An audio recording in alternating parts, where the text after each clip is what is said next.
Praise lord. ప్రభునందు ప్రియమైనటువంటి దేవుని పిల్లలకు ప్రభువైన యేసుక్రీస్తు వారి నామములో వందనాలు, శుభాలు మీకు తెలియపరుస్తున్నాం. పిల్లలు గడిచిన దినమంతా కూడా ప్రభు తన కృపా వాత్సల్యంలో భద్రపరుచుకుని క్షేమమును ఆరోగ్యమును ఆయుస్సును అనుగ్రహించి మరి నూతన దినాన్ని ప్రభు మనకు అనుగ్రహించారండి. 2026వ సంవత్సరము 6వ నెల 24వ దినాన్ని ప్రభు మనకు అనుగ్రహించి మరి ఈరోజు దేవుని వాక్యము, జ్ఞానము గల కుమారుడు తండ్రిని సంతోషపరచును. సామెతల గ్రంథము 10వ అధ్యాయము 1వ వచనమండి. వాక్యం నమ్మదగినది, పూర్ణాంగీకరమునకు యోగ్యమైనది. మరి దేవుని వాక్యం ద్వారా మనం గమనిస్తూ ఉంటున్నాము.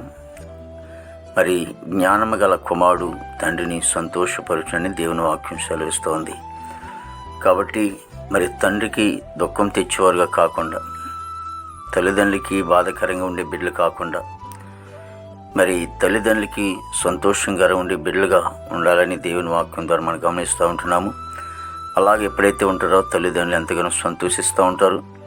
మరి ఎందుకంటే మరి తల్లిదండ్రుల మాట విని, తల్లిదండ్రుల మాటకు లోబడి, తల్లిదండ్రులు చెప్పినట్టుగా వారు వింటున్నప్పుడు మరి పిల్లల్ని చూసి తల్లిదండ్రులు ఎంతో సంతోషిస్తూ ఉంటారు, ఆనందిస్తూ ఉంటారు. మరి వాళ్ళు ప్రయోజకులు అవుతూ ఉంటున్నప్పుడు మరి ఎంతగానో మరి తండ్రి అయినా తల్లి అయినా చాలా సంతోషించినటువంటి సందర్భాలు ఉంటాయి. కాబట్టి మరి తండ్రికి ఎప్పుడైతే లోబడి ఉంటారో మరి జ్ఞానం గల కుమారుడైతే తండ్రిని సంతోషపెట్టేవారుగా ఉంటారు. అలాగనే పరమ తండ్రి ఉంటుంది దేవుడు మరి మనకి తండ్రిగా ఉంటున్నప్పుడు, మనము వారికి కుమారులుగా బిడ్డలుగా ఉంటున్నప్పుడు మరి మనము కూడా పరమ తండ్రి అటువంటి దేవాది దేవుని యేసుక్రీస్తు ప్రభు వారికి సంతోషకరంగా ఉండేటట్లుగా మనం కూడా ఉండాలి. మరి ఆయన మాట వినాలి, లోబడాలి, భయభక్తులు కలిగి ఉండాలి. మరి ఆయన ఆజ్ఞకు మనం విధేయత చూపిస్తున్నప్పుడు దేవుడు ఎంతగానో మనల్ని చూసి సంతోషిస్తూ ఉంటాడు. మరి ఆయన మార్గంలో మనం యథార్థంగాను నీతిగాను నమ్మకమైన జీవితంలో కలిగి ఉంటున్నప్పుడు మరి తండ్రి అయినటువంటి దేవుడు కూడా సంతోషం కలిగి ఉండి మరి తన పిల్లల ఎడల తన గొప్ప ఆశీర్వాదాన్ని మరి దేవుడు అనుగ్రహిస్తూ ఉంటాడండి. ప్రార్థన. మహాపరిశుద్ధుడు, ప్రేమగల తండ్రి, కృపల యేసు నీకు వందనాలు, స్తోత్రాలు, స్తుతులు చెల్లిస్తున్నాం ప్రభు. గొప్ప దేవుడు నీకు వందనాలు. ప్రతి కుటుంబాన్ని కూడా మీరు ఆశించి దీవించండి తండ్రి. నైనా మా భారతదేశాన్ని మీరు ఆశించి దీవించండి. నాయకులు, అధికారులు అందరూ కూడా మంచి వంతు నింపండి.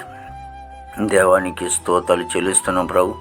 మరి సరిహద్దులు సైనికులు మంచి వంతు నింపండి. ఆర్మీ బృందానికి అంతటి కూడా మంచి ఆరుగులతో నింపండి తండ్రి.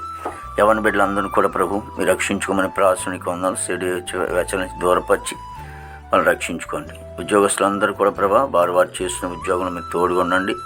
రాకపోకల ప్రభా మీ సహాయం తెచ్చేయండి.